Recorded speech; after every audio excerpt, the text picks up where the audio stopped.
which I think is a good thing. Most people, but we'd all stay dry, and I think that's the important thing, don't you? Let them die, keep us dry. Let them die, keep us dry. It's a perfect solution.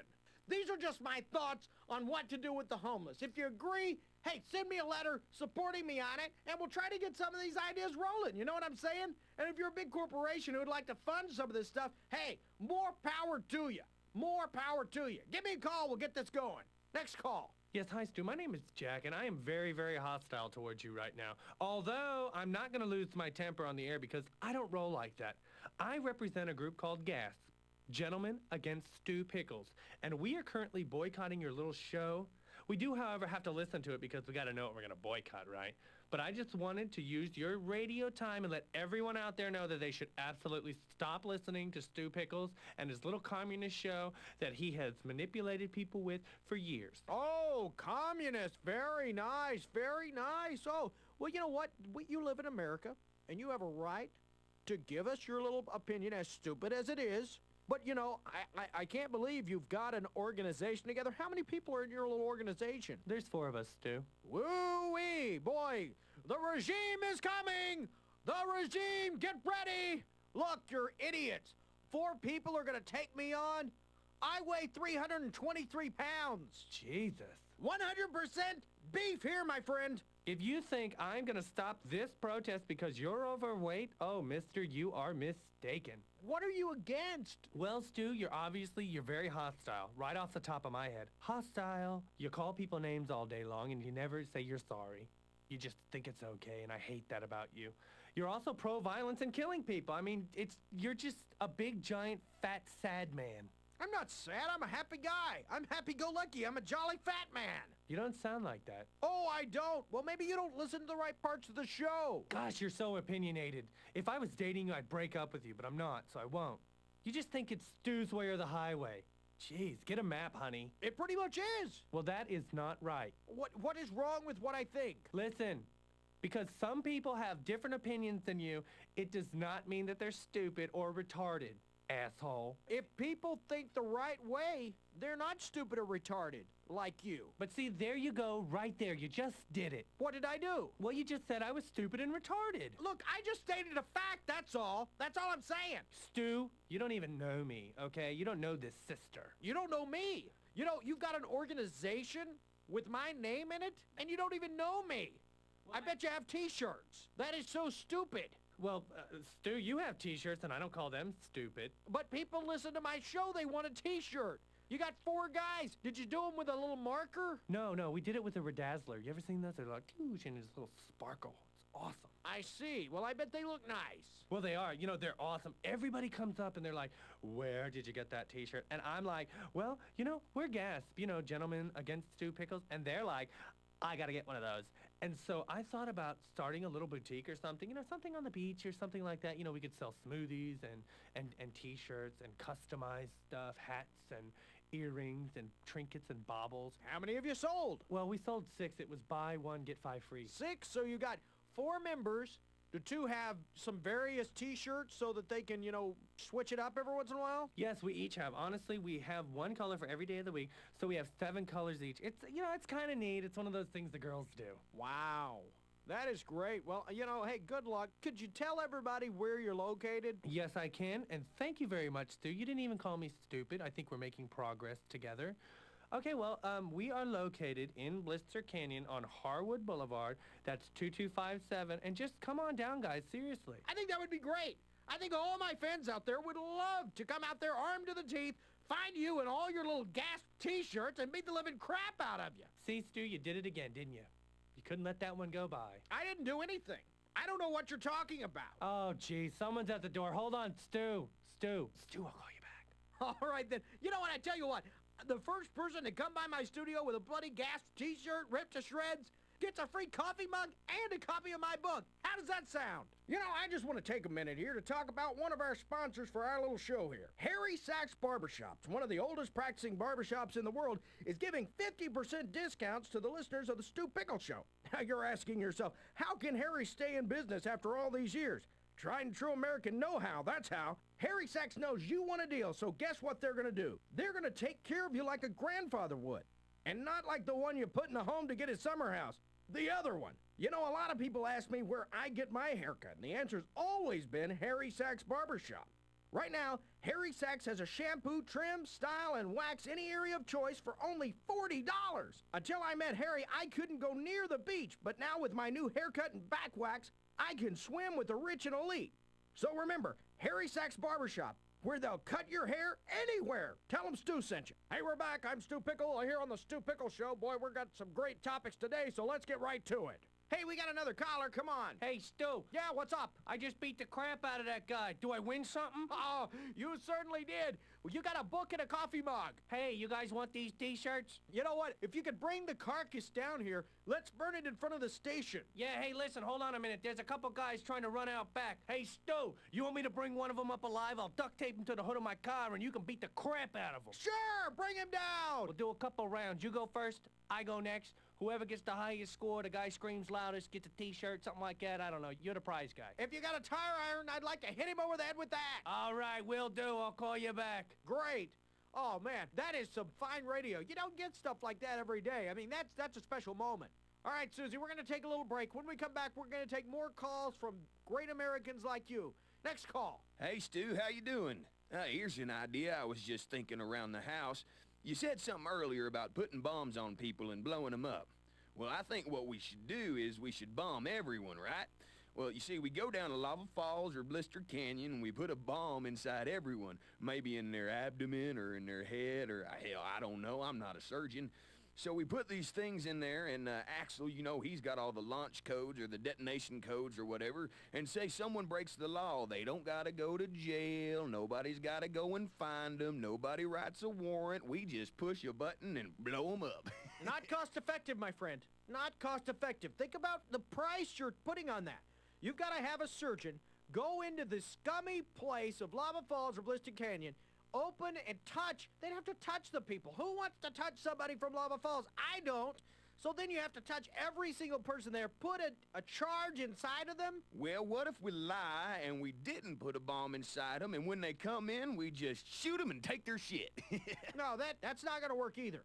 Basically, what you want to do is you want to just take out the town. That's what I've been trying to do. I've advocated this a long time. Now, granted, it's not a popular thing, but I think we should just wipe them all out. Now, granted, there has to be weaklings. There always has. Getting back to the yin and the yang, you always have to have the good and the bad. That's what Lava Falls and Blister Canyon bring to the mix. They bring that to the mix. So I don't want to kill them, but I do. Yeah, you're damned if you do, you're damned if you don't with them. But your little idea...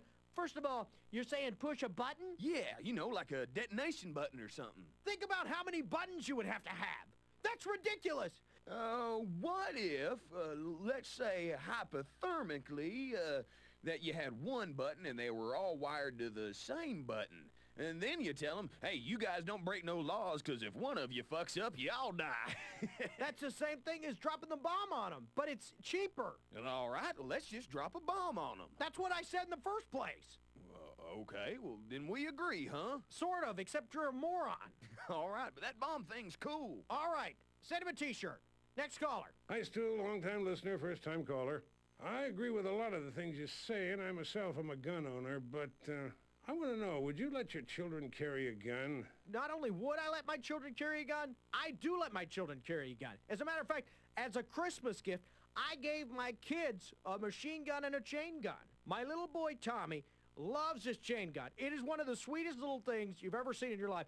And what he does with it is amazing. I mean, the kid is gifted. I mean, it's unbelievable. The other day, one of his little friends, I think his name was Leroy, comes over to the house. He steals one of his little Ranger dolls, and he just blows the kid away. Just blows the kid away. Well, that kid's never going to steal one of his little Ranger dolls again. Well, what do you say to the parents of a slain child? Do you say, oh, sorry? You know what I did, and this is a really good story. I took his carcass over to the family's house with the Ranger doll and said, look, your son tried to steal the doll. This is what he gets. Tell your other son not to do it or he'll end up this way. It was a really great thing. And they invited us over to dinner because they said it was a good lesson learned. So you just think it's okay for your kids specifically to carry a gun? I think it's great for every kid. I think it's great for every parent to take their children out, put a gun in their hand instead of a pacifier, because you can suck your thumb all day long, but that's not gonna save you. That's not gonna save you when the apocalypse comes. You can, if you survive the plague, you're still gonna have to try to survive. And if you've got a gun in your hand, then you can kill everything that comes into the perimeter. Kids don't have well-developed sight. So you gotta watch out when you walk up to your child with a gun and say, it's daddy, it's daddy, it's mommy, so you don't die. But you also gotta watch out because some people might know your codes and they come up to you and say, it's daddy, but it's not daddy, and then they have to kill. Kids have to make a value judgment right then and there. Do they pull the trigger? Do they not? Have they killed daddy? Have they killed mommy? It doesn't matter. If they have the balls to pull the trigger, they're gonna survive. And if you're laying there twitching on the ground and your kids killed you, good job, because you've done something right. You know, kids are different today. I remember reading in some of the old periodicals about how kids got their, you know, on their 16th birthday, they'd get a new car. Well, you know, it's kind of the same thing, except now the girls want their little pink cars attached with chain guns and flamethrowers, and the boys are wanting their trucks with mag mines and, you know, some flamethrowers on them themselves. I mean, you know, they don't want to drive down the street without some protection. That's what you always got to do. You got to tell your kids when they go out, hey, do you got protection? Yeah, Dad, I'm packing heat. Good job, boy. That's what you got to do in this day and age because kids are different. You got to treat them right. You got to raise them right. You got to show them what they have to do. Every weekend, my whole family, brothers, sisters, my children, their children, we all get together. We do war games. Y'all are gonna hate me for this, but I do it in Lava Falls because sometimes we want to be able to get some extra weaklings. You know, you don't want to kill people from Paradise City. If you're gonna kill somebody, let Tommy kill somebody from Lava Falls because it doesn't matter. Nobody's gonna cry over them. My little boy Tommy took out his first Lava Falls person last week, and I gotta say, I was proud. I was a proud parent. My little girl Veronica watched him. I let her shoot the dead carcass in the leg just so she could get the feel of it. And I gotta say, it was a great, great feeling. And next week, I hope that Veronica can bag her one. We actually have the head mounted on our wall now in the living room. It's kind of cool. All right, caller, you're on the air. Hey, Stu, I got a theory. I think, and tell me if I'm wrong, I think that Axel is running Paradise City for some secret underground alien government. What do you think about that? Alien government. I have heard this so many times, and I'm just sick of it. I'm just sick of it. Listen, my friend. Yes, there is secret shit going on. There's secret stuff going on that you don't need to know, because if you knew everything, it would blow your mind. Because if we told you all the secrets and everything that goes on here in Paradise City, places like Lava Falls and Blister Canyon might try to better themselves, if you will. Try to make a better place for themselves. And we want Paradise City to be the creme de la creme of the armpit of the nation that we're living in. That's what we want. That's what we need. And there are some different theories. Some are alien, some are some kind of underground stuff that, well, no one even knows for that matter. But what I'm saying to you is there are things that are going on. There are wheels turning that no one knows about. And if you start questioning why things happen, well then, you're probably gonna end up dead because if you know too much, people will want to kill you. Now, you don't want to end up like that, do you? Oh, hell no. So here's my advice to you. Just enjoy where you live. Try to stay alive and take out as many people as you can, and you'll be all right. All right? All right, thanks, Stu. Hey, no problem, my friend. Hey, we got another caller. Come on. Hey, Stu, this is Frank. Frank Stevens. Hey, Frank, how you doing? Oh, not too bad. I just got a quick question for you. Would you ever want your kids to go into politics? And if you did, would you vote for them? Well, you know, of course. I mean, they're my kiddos. If they came to me and said, hey, Daddy, I wanna go into politics, well, of course, I'm gonna vote for them. And not only that, I'm gonna put bumper stickers on my car. I'm gonna put signs in my yard, hold political rallies for them. I do everything I can for my kiddos. You know, I want my little children to do whatever they want to do, but you know, I'm giving them some good guidance. As a matter of fact, they're at a little Republican camp right now. Oh, it's a great little place. And if you haven't sent your kids there, I suggest you do, because they learn all kinds of stuff. I mean, let me just read some of the things they learn. I mean, they learn how to make a dry martini. They learn how to fix elections, how to wiretap a hotel room, how to blame things on others, how to get into an Ivy League school on a C average. I mean, that's great in itself. I mean, they learn all kinds of stuff. They learn how to style a political haircut. You know, how to make a minority feel special. And, you know, how to blame somebody else for something they did. I mean, they're gonna change. They're gonna be a perfect little kid when they come back. That just sounds great, Stu. They learn how to do everything. I mean, as a matter of fact, they do press conferences where they say a whole bunch of stuff, but they actually never say a thing. I mean, perfect example. Just the other day, I went up there to take Tommy a sweater because it gets cold up there at night. Walked up there and I said, "Tommy, son, how you doing?" And he looked at me and he said, "No comment." Then his little sister Vanessa walked by and said, "Sorry, no more questions," and walked him back to his little camp. Oh, it made me so proud. What a good little Republican. They're teaching those kids great things. What would you do if they, say, ran on the liberal ticket? I'd kill them. That's what I would do. I would kill them. I would put my kids' heads underwater until they were dead. That's what I would do. What would you do if they ran on the grassroots or green ticket? I would not hold their head underwater as long. I would, make them have some permanent brain damage, and then I would let them come back up for air. But, you know, I wouldn't kill them. Hey, yeah, that's interesting. I want to thank you for taking my call. Hey, no problem. I'm going to send you a coffee mug and a disposable, stew pickle napkin. Okay, well, thank you, Stu. Yeah, I hope you enjoy it. Well, I got to tell you something. I got a letter right here. And believe it or not, it's on homemade paper, which I think is really just sweet, but let me just tell you what it's about. Dear Stu, we believe in peace and love and harmony. Here on our commune in Lava Falls, we believe that what's going on there is wrong.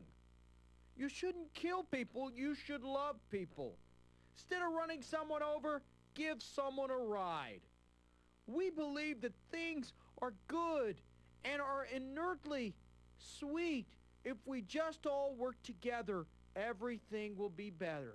Signed, Nomads. Let me tell you something, Nomads. The 60s died. That's right, they're gone. You hippies, you hippie freaks, look. You're not chanting, singing Kumbaya around the fire anymore. This is a world where that kind of thing doesn't happen. You want to teach the world to sing? Let me tell you what to sing. Why don't you sing that people need to die? People like you. Nomads. You ought to be called no houses because you live off the land, you morons.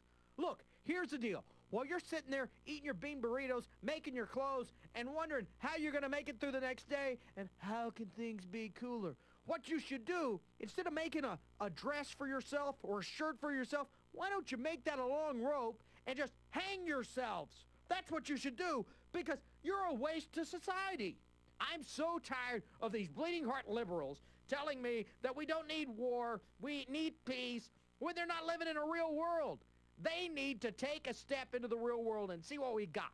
What we got out here are people murdering people, people driving over people, people just trying to live.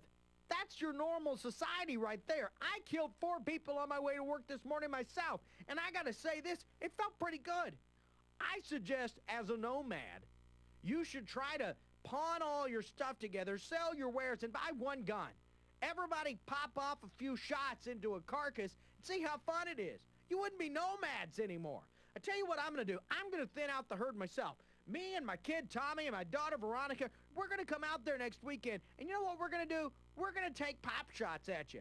Because I hope that by you living in your little nomad ways that you can still run, because we're gonna thin out your numbers. We're gonna take you out, because my son Tommy's a pretty good shot. He can take you out easy. Hippies need to go away. If you're a hippie, you're gonna go. You're listening to the Stu Pickle Show. All right, next caller. Hey, Stu, I'm a hippie, and I don't appreciate the way you're talking about us. I don't like your attitude either, mister. Look, I'm a nomad, and I really think that, we just want love. That's all we need. Let me tell you something. You don't understand the way we do things here. I don't even know how you got to a phone. How did you even do that? Look, there's a payphone out here, and I found some change on the ground, but I just want to tell you that love could make everything better. Yeah, love could make everything better. Let me tell you something, you moron. You spent all your time trying to make this paper and writing this letter instead of worrying about trying to save yourself and living in the real world. We are living in the real world. This morning, we harvested grain. It was wonderful. And what are you gonna do with this grain? You're gonna make some bread. Yeah, and we'll be able to make like one loaf with all the grain we harvested. Oh, that is great. That is a great use of energy right there. You know, I think what you should do, if you could, what I think would be better, if you could pick up some dead bodies off the ground and take all those dead bodies and pile them together, okay? Okay. And then make a large quilt using the dead carcasses. It could be a beautiful thing. It could be kind of a folk art thing for you. What do you think about that? It seems very natural. I mean, the dead bodies are already out there. I think that would be a great thing for you to do. Let me tell you something, folks. If you see a bunch of hippies piling up bodies, help them out by piling a few more bodies on there, if you know what I'm saying. That is so nice. Yeah, just pop off a few shots in their direction. Man, thank you so much. I totally appreciate that. Send this guy a t-shirt. I'm kidding, he's not gonna need it. All right, let's take another call on the subject of gun control. I hope the liberals are out eating ice cream today or braiding their nipple hair instead of calling in. Caller, go ahead, you're on the air. Oh, hey, Stu. How are you doing? Doing good. And, I gotta be honest. You know, I used to be a gun owner, and then I kind of saw the light of day, and I realized I don't think we need to be owning guns. And on top of all that, I don't think we have the right to walk around with them, honestly. Well, let me just say this. I mean, you know, you're an American and you can do whatever you want. I mean, I suggest you get over to California, get on a boat, and go away, because as an American, we have the right to bear arms. Our forefathers fought for this country so that we could walk around with these guns, whether it be a musket, whether it be a machine gun, whether it be a homing rocket. It doesn't matter. You have the right to bear arms. I think when they wrote that down, though, they didn't know they were going to end up being, you know, gang warfare in every major city. I don't think that they wrote down, hey, everybody, join a gang, get a bunch of guns, and kill people without guns. I guarantee you this. If Benjamin Franklin had had a BGM at his disposal, this country would have been a better place many moons ago.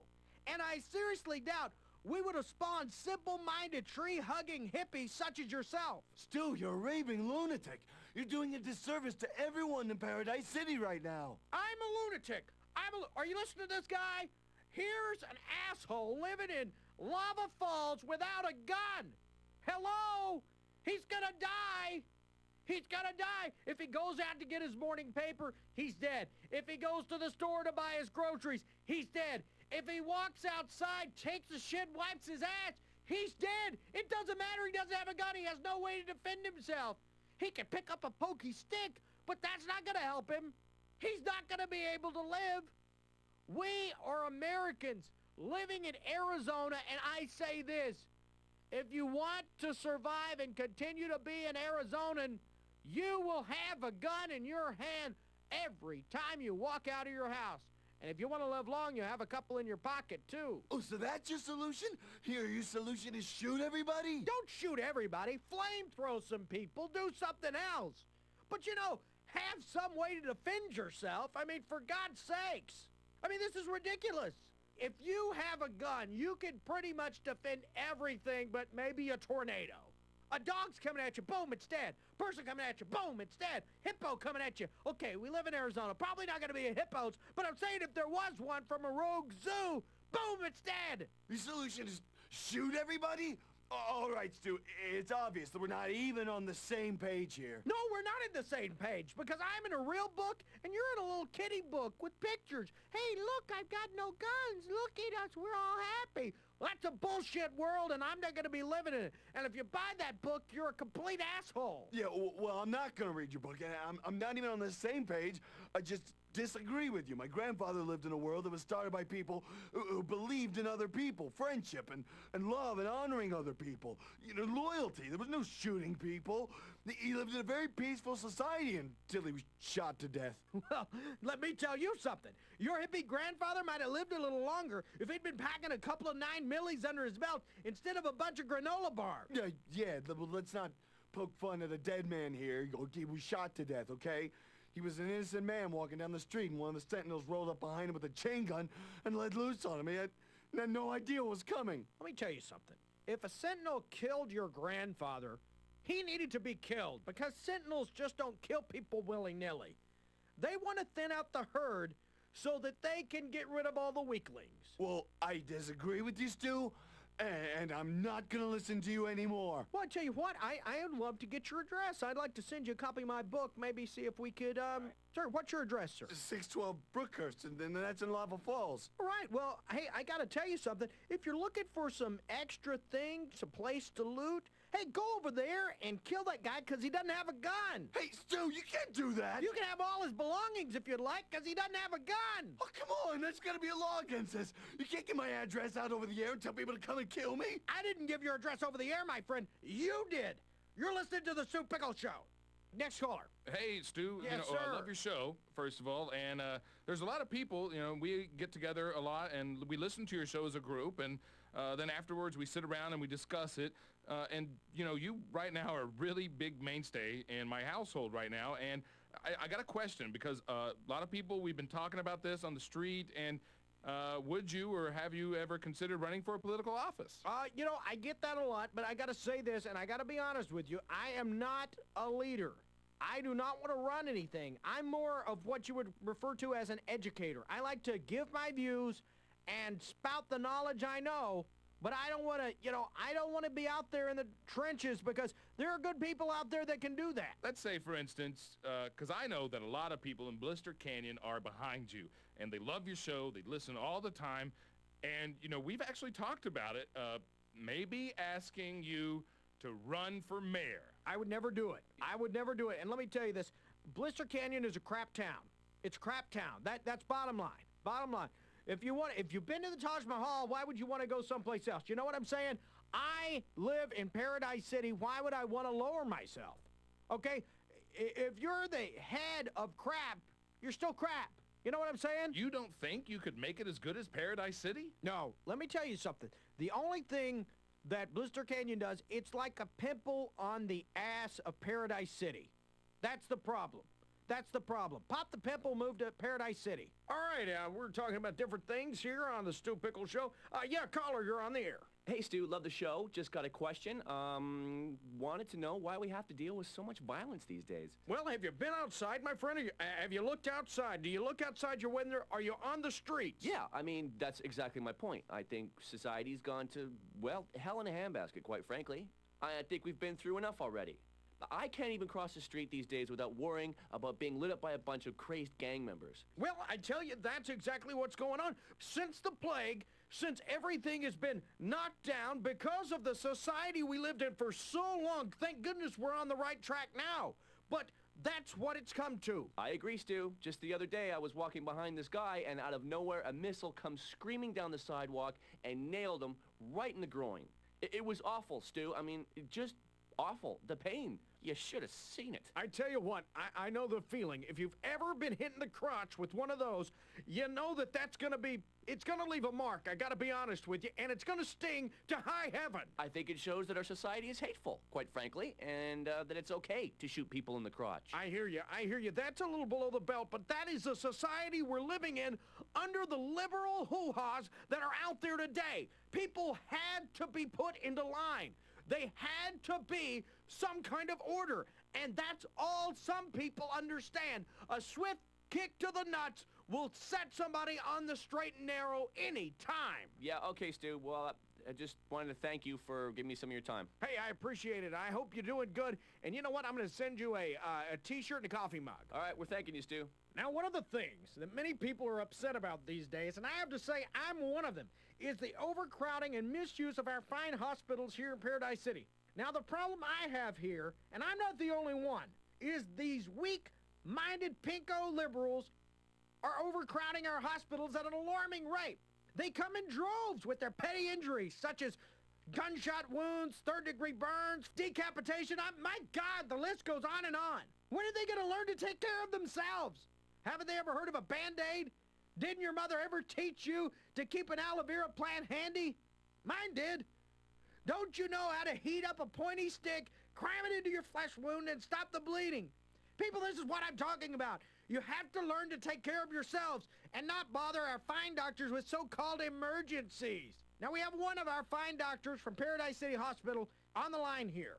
Dr. Sussman, can you tell us what some of the most common ailments, if you will, that people are coming in with these days? Well, Stu, good question. We deal with a lot of things these days. You know, we're a busy place. We're a hospital. People coming in and out all the time. We get your gunshot wounds, your laser mine mishaps, electrocutions from bolt guns is a real common problem right now. We have a few people complaining of diseases caught from working girls in Paradise City, of course. And, well, I don't have to tell you that, you know, I tell them there's no way that you got this from a Paradise City hooker. These women are classy, refined, college-educated women who do their job because they love it, not because they need the money, because they love it. They're craftsmen. You know, Stu, I often tell my patients that there's no way that they ever got their STD from a Paradise City hooker. I think we all know that. You know, more than likely, they probably got it off one of those Blister Canyon hoes. The Blister Canyon hoes are suspect. The thing I love about Paradise City hoes, and I've said this before on the show, the Paradise City hoes are well taken care of. They're checked out once or twice a year for head lice and gangrene. And for the most part, they're clean. Absolutely, Stu. Now there's a fetish going around for people who like the dirty hose. And if you like the dirty hose, hey, more power to you. Just put a Jimmy on that thing and you'll be all right. Yeah, Stu, that is great advice. And Stu, if I could just have a moment here, I just want to tell you that here at the hospital during the long hours, we constantly listen to your show, and you're a great inspiration to all of us. And when the nights get hard, we listen to you, we just turn you on, and you're like a giant cup of coffee to this staff, and everybody just walks around with a smile. I appreciate that. I feel like sometimes I am a giant cup of coffee, and I'm here to wake people up in Paradise City. That's what I'm all about, to make people a little jumpy. So true. And also, Stu, I'd like to bring this point up right now, if I may. We have a healthcare initiative that we've been discussing at the hospital for some time now that Axel has brought to our attention, and I can't say enough nice things about that man. He really, really, truly cares about the citizens of Paradise City. And if this goes through, cross your fingers, there'll be health care for every citizen with money in Paradise City. That sounds like a fantastic idea. I mean, that Axel, he's a visionary. Protecting the rich and sacrificing the poor is what it's all about. Absolutely, Stu. And may I also point out that the patients with the serious wounds, say you're bleeding to death, get to this hospital emergency room as fast as possible. That way, when you get here and pass away, we can donate your car and auction it off and give the money to people who need it, the doctors. Good sound advice. Something for everyone to remember. I mean, thank you, Doctor, for taking the time out to talk to us today. No problem, Stu. Glad we could help. You know, that's just like one of the doctors at the Paradise City Hospital. Always willing to help. Hope you take the advice to heart, my friends. All right, we got another call. Let's take it. Caller, you're on the air. Hey, Stu. I'm listening today, and I gotta tell you, you've gotten me a little miffed. I think you're stereotyping everybody right now, and I don't think that's a good thing to do on your radio show. You're coming off stupid. I'm sorry, you say I stereotype people? I believe so. I think you do, Stu. And let me tell you something. You hearken back to a day when everything wasn't as black and white as it is now. So what you would like me to believe is that not all prostitutes have sex. Not all sentinels are snappy dressers. Not all the South Leaguers are a bunch of stupid jocks. Am I making sense to you right now? The Daredevil aren't all a bunch of carnival folk gone bad? Is that what you're trying to tell me? That the Talons are not a bunch of fat slobs with graffiti all over their bodies? Is that what you're telling me? Stu, that's exactly what I'm talking about. I think they can't all be like that. Some of them have wives, some don't. They're very different guys if you get to know them. Well, like the Gauchos, for example. That's a bunch of fruity, flamboyant boys running around with hats. I mean, that is a stereotype in itself. I can't write that. Well, yeah, some of them. You know, if you get to know them, you'll find out that they have hobbies. Not all of them dress like that. Well, they all dress like that. I take that back, Stu. They do, but when they go home, they probably don't. Well, I'm just saying, I call them like I see them. Perception is reality, and this is the reality we're living in. So I'm supposed to believe if I see a guy walking down the street and he's got a skeleton costume on, I'm supposed to immediately assume that he's a dreadlord or he's a trick-or-treater or something. I would say he's a big bone-headed dreadlord is what I'd say. Yeah, well, that's an assumption, Stu. See, did you go up and say, "Hey, sir, hi, my name is Stu Pickles. What's your name?" No, you didn't do that, Stu. You just assumed from across the street. Let me tell you something, my friend. There are thoughts in our minds. And if you don't use your brain, you're a moron. Let me tell you something. You see one of these guys, you want to duck behind something. And it's like living on a safari, my friends. It's like being out there in the bush, because if you see these animals coming at you, you know what it is. If a lion's about to grab your throat, you see the mane and you jump out of the way. Well, that's a lie. You know it's a lie, Stu. If I see a guy walking around wearing nothing but a tire, that guy could be a millionaire, Stu. I'm just saying that the Lord has put everything down into little segments to help us identify who's bad and who's good. And I say, he's got a perfect plan. All right, Stu. So next time I see you walking down the street, am I supposed to assume that you're a rich, powerful radio show host who's opinionated and kind of assholey to everybody who calls in? I think that's the first thing you've said right the whole time, my friend. All right, Stu. All right, Stu. I'll call back later on. And don't say anything stupid, because I'll be listening. Well, good deal. I'm glad you are.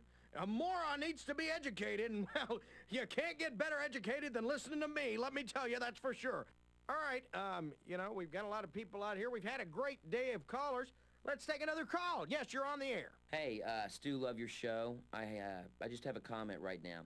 Used to be a big fan of the Republicans. I was one myself, and then the plague came, and I gotta be honest with you, I think the Republicans dropped the ball. I really think they just dropped the ball. They kind of all went home to their big, nice houses, and now it's our problem. Let me tell you something, my friend. First of all, you made your first mistake by saying you used to be a Republican. That is a stupid thing. You should continue to be a Republican. Now, let me tell you something. I get a lot of people hear a lot of flack about why the Republicans haven't done anything since the plague. When you work as hard as the Republicans do, your immune system is not up for the challenge, my friend. If you look back at your periodicals, most of the Republicans died when the plague happened.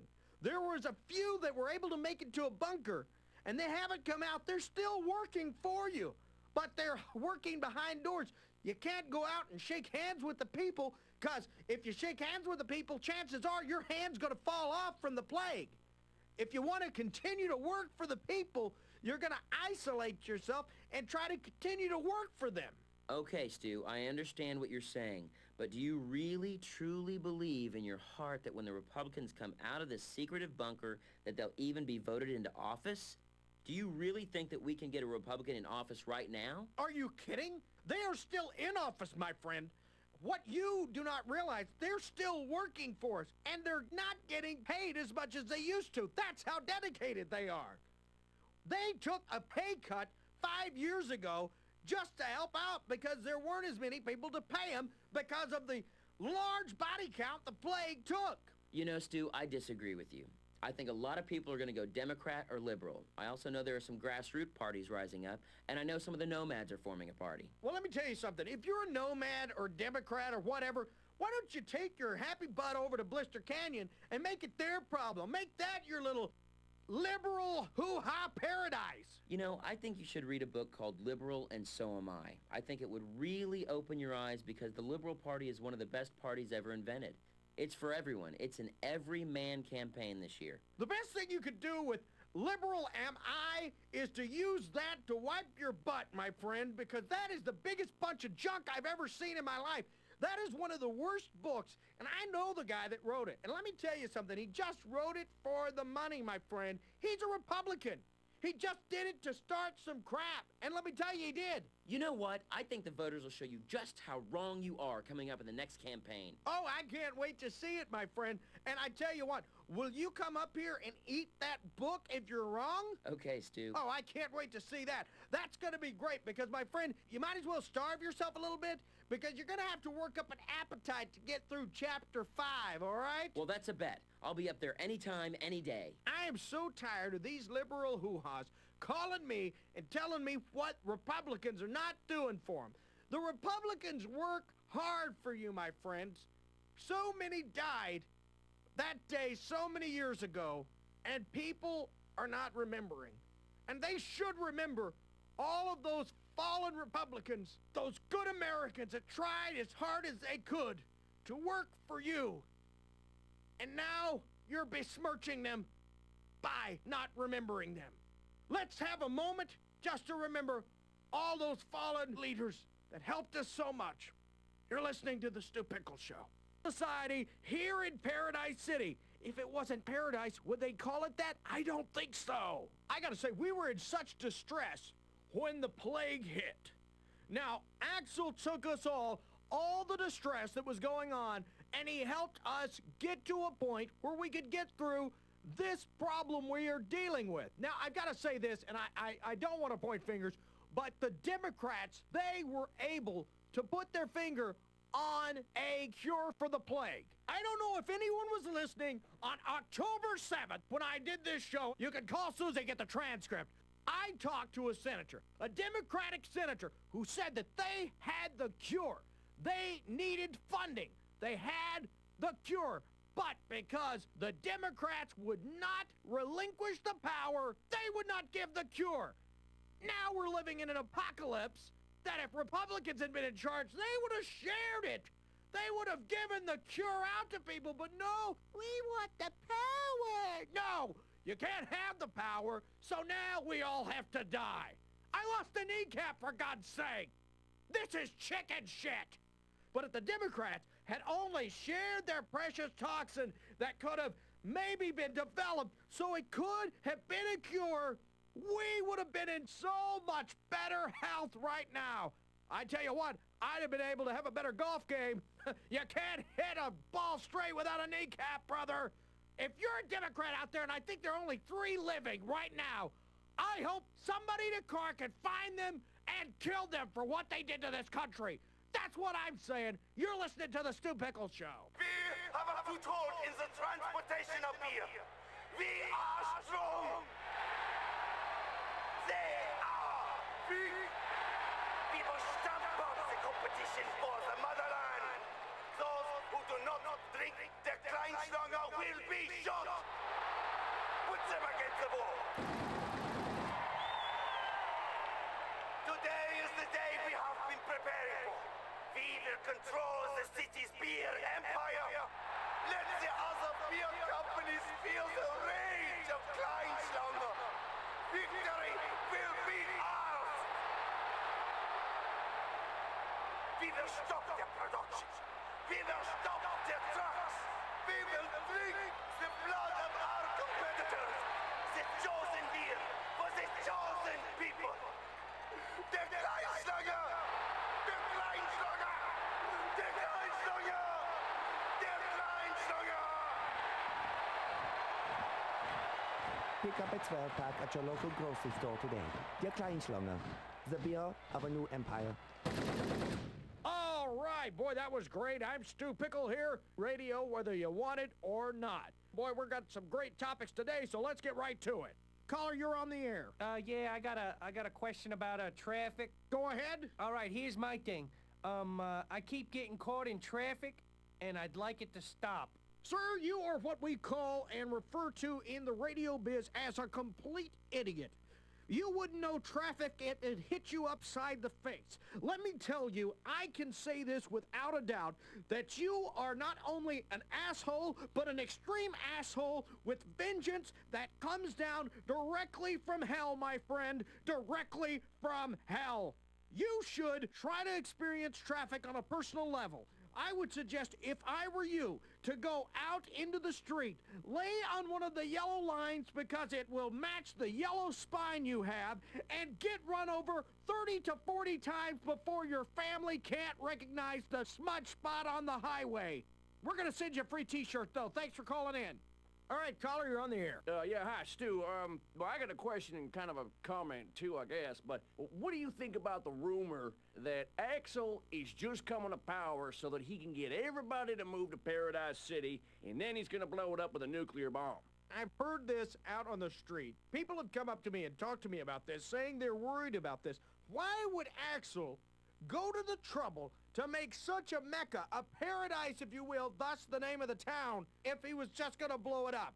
We have a new sports arena, a nice new mall, a beautiful city hall. If you haven't seen it, you ought to drive down and look at it, because it's magnificent. And you'll think he's gonna create such a beautiful place just to blow it up. Well, you know, he's a sadistic little fucker. I mean, shit, he enslaves people, for crying out loud. This might be right up his alley. The only people that are enslaved are people that are weak-minded and have no direction in their life. This is not really a slavery issue. This is more of a work-study program that he has put forth to help give people direction in their life. If you're totally in chaos and disorganized, you can go and be picked up and put to work.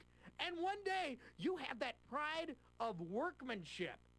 You have pride of workmanship after you've done a hard day's work. That, in itself, is a gift. And Axel is willing to give it to you if you don't have that direction. Hey, Stu, you ever notice, and I mean really notice, that Mason and Axel are never in the same place at the same time? Well, let me tell you, there is a simple reason why Axel and Mason are never in the same place at the same time. And I'd like you to get real close to the radio so you can make sure you hear this, okay? Okay. Are you ready? Uh-huh. Mason isn't real! It's a myth! He's like the Easter Bunny or the Tooth Fairy. Mason's never gonna come. Axel's a real deal.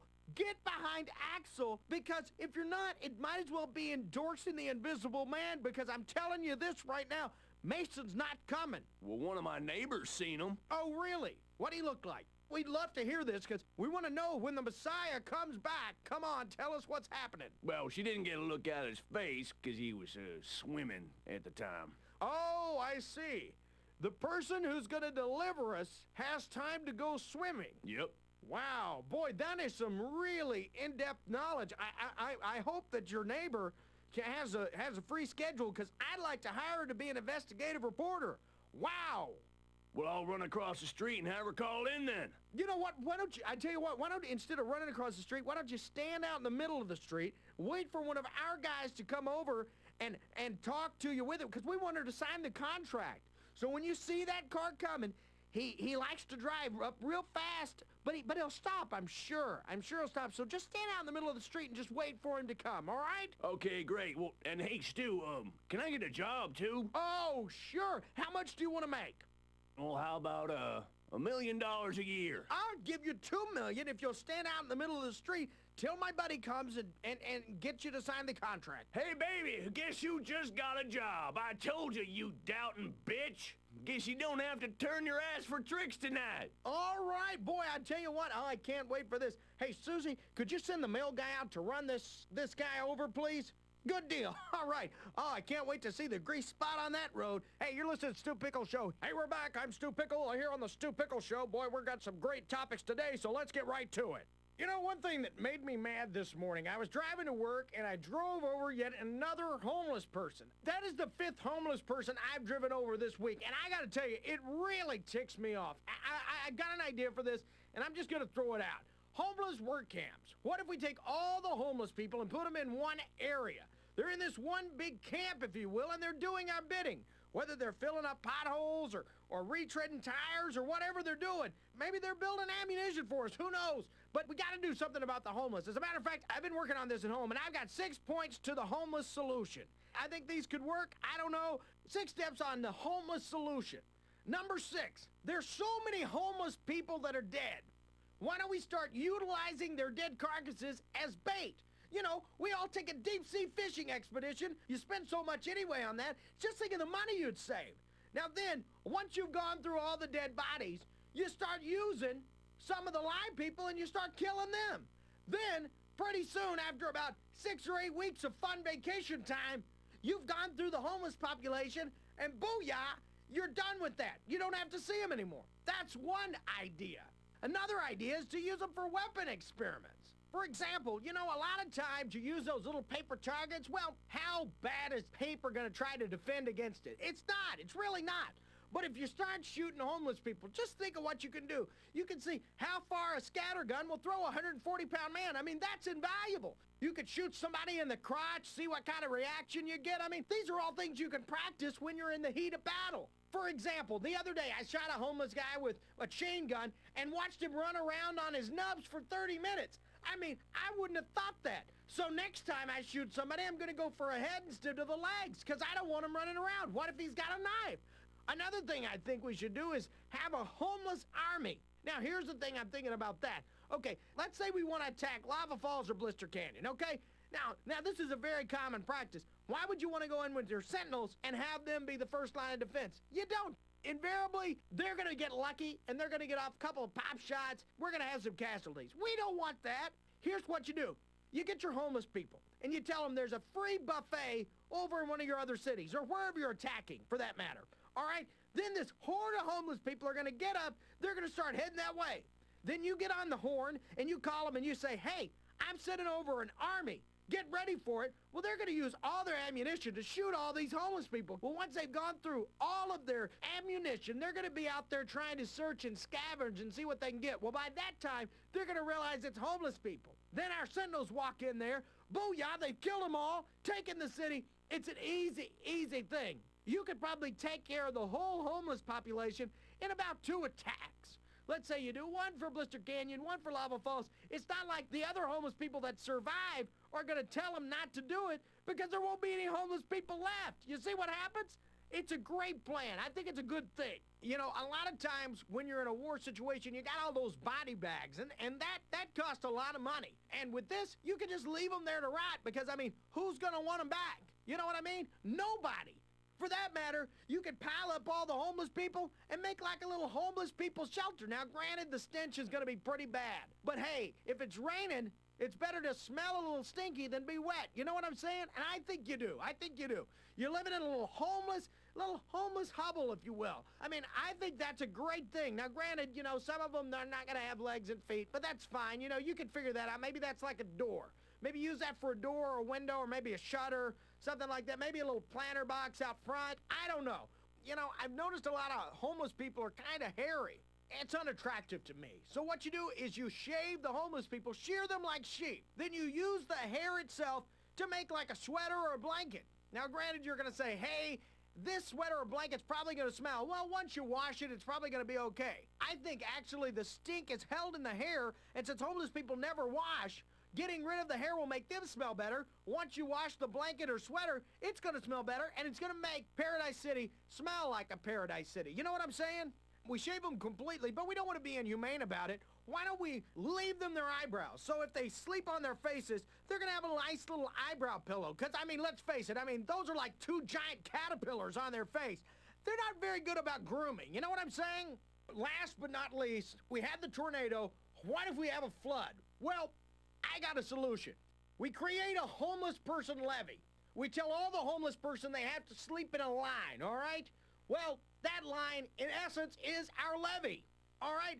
Let's say we see the weather forecast and there's going to be a rain event, if you will. We say, hey, here's some bread. Well, we drug the bread. Then they go, they lay in their little line. Now, we're going to lose some homeless people because a few of them are going to drown, the ones on the bottom. But the ones up the top will live, and that'll be our next level of our levy. It's a very good idea, and it would make my home dry, which I think is a good thing. We'd lose some homeless people, but we'd all stay dry, and I think that's the important thing, don't you? Let them die, keep us dry. Let them die, keep us dry. It's a perfect solution. These are just my thoughts on what to do with the homeless. If you agree, hey, send me a letter supporting me on it, and we'll try to get some of these ideas rolling. You know what I'm saying? And if you're a big corporation who would like to fund some of this stuff, hey, more power to you. More power to you. Give me a call. We'll get this going. Next call. Yes, hi, Stu. My name is Jack, and I am very, very hostile towards you right now. Although, I'm not going to lose my temper on the air because I don't roll like that. I represent a group called GAS, Gentlemen Against Stu Pickles, and we are currently boycotting your little show. We do, however, have to listen to it because we got to know what we're going to boycott, right? But I just wanted to use your radio time and let everyone out there know that they should absolutely stop listening to Stu Pickles and his little communist show that he has manipulated people with for years. Oh, communist. Very nice. Very nice. Oh, well, you know what? You live in America, and you have a right to give us your little opinion, as stupid as it is. But, you know, I can't believe you've got an organization together. How many people are in your little organization? There's 4 of us, Stu. Woo-wee! Boy, the regime is coming! The regime, get ready! Look, you're idiots. 4 people are going to take me on? I weigh 323 pounds. Jesus. 100% beef here, my friend. If you think I'm going to stop this protest because you're overweight, oh, mister, you are mistaken. What are you against? Well, Stu, you're very hostile, right off the top of my head. Hostile. You call people names all day long and you never say you're sorry. You just think it's okay, and I hate that about you.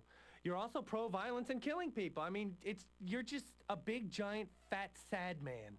I'm not sad. I'm a happy guy. I'm happy-go-lucky. I'm a jolly fat man. You don't sound like that. Oh, I don't. Well, maybe you don't listen to the right parts of the show. Gosh, you're so opinionated. If I was dating you, I'd break up with you, but I'm not, so I won't. You just think it's Stu's way or the highway.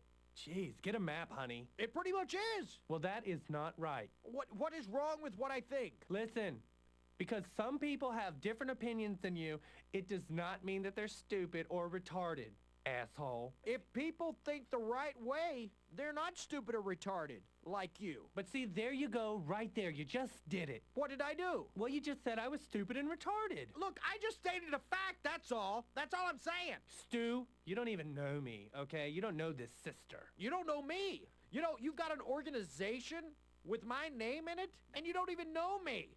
What? I bet you have T-shirts. That is so stupid. Well, Stu, you have T-shirts, and I don't call them stupid. But people listen to my show. They want a T-shirt. You got 4 guys. Did you do them with a little marker? No, we did it with a Redazzler. You ever seen those? They're like, whoosh, and this little sparkle. It's awesome. I see. Well, I bet they look nice. Well, they are. You know, they're awesome. Everybody comes up and they're like, where did you get that T-shirt? And I'm like, well, you know, we're Gasp, you know, Gentlemen Against Stu Pickles. And they're like, I gotta get one of those.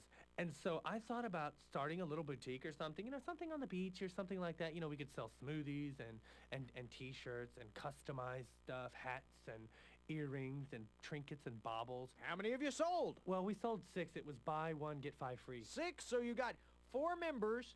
The 2 have some various T-shirts so that they can, you know, switch it up every once in a while? Yes, we each have. Honestly, we have 1 color for every day of the week, so we have 7 colors each. It's, you know, it's kind of neat. It's one of those things the girls do. Wow. That is great. Well, you know, hey, good luck. Could you tell everybody where you're located? Yes, I can, and thank you very much, Stu. You didn't even call me stupid. I think we're making progress together. Okay, well, we are located in Blister Canyon on Harwood Boulevard. That's 2257. And just come on down, guys, seriously. I think that would be great. I think all my fans out there would love to come out there armed to the teeth, find you in all your little Gasp T-shirts, and beat the living crap out of you. See, Stu, you did it again, didn't you? You couldn't let that one go by. I didn't do anything.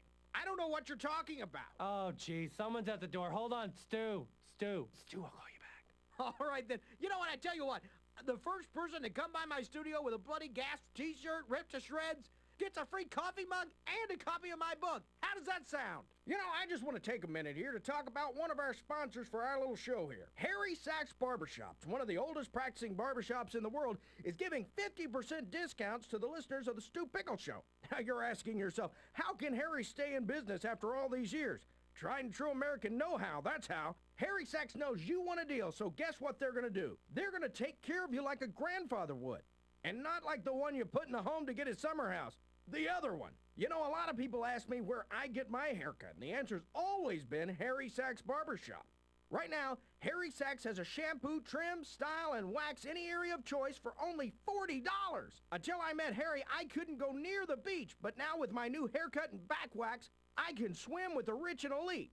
So remember, Harry Sachs Barbershop, where they'll cut your hair anywhere. Tell them Stu sent you. Hey, we're back. I'm Stu Pickle here on the Stu Pickle Show. Boy, we've got some great topics today, so let's get right to it. Hey, we got another caller. Come on. Hey, Stu. Yeah, what's up? I just beat the crap out of that guy. Do I win something? Oh, you certainly did. Well, you got a book and a coffee mug. Hey, you guys want these T-shirts? You know what? If you could bring the carcass down here, let's burn it in front of the station. Yeah, hey, listen, hold on a minute. There's a couple guys trying to run out back. Hey, Stu, you want me to bring one of them up alive? I'll duct tape him to the hood of my car, and you can beat the crap out of him. Sure, bring him down. We'll do a couple rounds. You go first, I go next. Whoever gets the highest score, the guy screams loudest, gets a T-shirt, something like that. I don't know. You're the prize guy. If you got a tire iron, I'd like to hit him over the head with that. All right, will do. I'll call you back. Great. Oh, man, that is some fine radio. You don't get stuff like that every day. I mean, that's a special moment. All right, Susie, we're going to take a little break. When we come back, we're going to take more calls from great Americans like you. Next call. Hey, Stu, how you doing? Here's an idea I was just thinking around the house. You said something earlier about putting bombs on people and blowing them up. Well, I think what we should do is we should bomb everyone, right? Well, you see, we go down to Lava Falls or Blister Canyon and we put a bomb inside everyone, maybe in their abdomen or in their head or, hell, I don't know, I'm not a surgeon.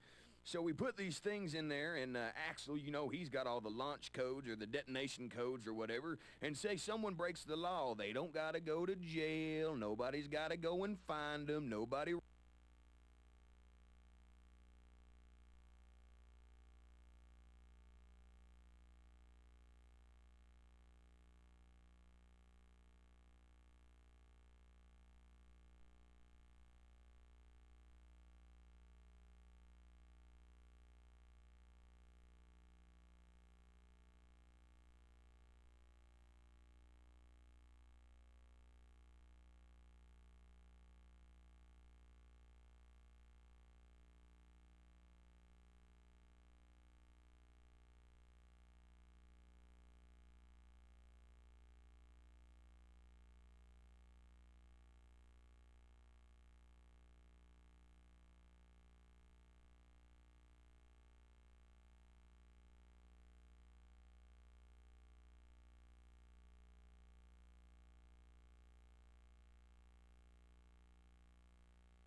Basically, what you want to do is you want to just take out the town. That's what I've been trying to do. I've advocated this a long time. Now,